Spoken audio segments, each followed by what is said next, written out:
How to solder copper pipes, quick and easy. For watching, I'm going to show you how to solder a copper pipe in 60 seconds. Take your copper pipe, cut it, sandpaper, sand all the way around, get your flux, take some flux, put it all the way around, inside and out of your pipe, both ends. On your pipe, make sure you don't have water in your pipes. If you do, it will not bond. You need to make sure you're using a dry pipe. Heat your pipe, not your joint, so you're actually heating just the pipe. Got your flux in there, and it's going to bleed right in there. Whenever it's ready. Not ready yet, obviously.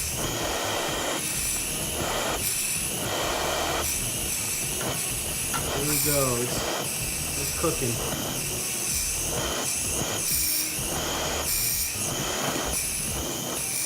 And it's now bleeding into the pipe, and you should be all set.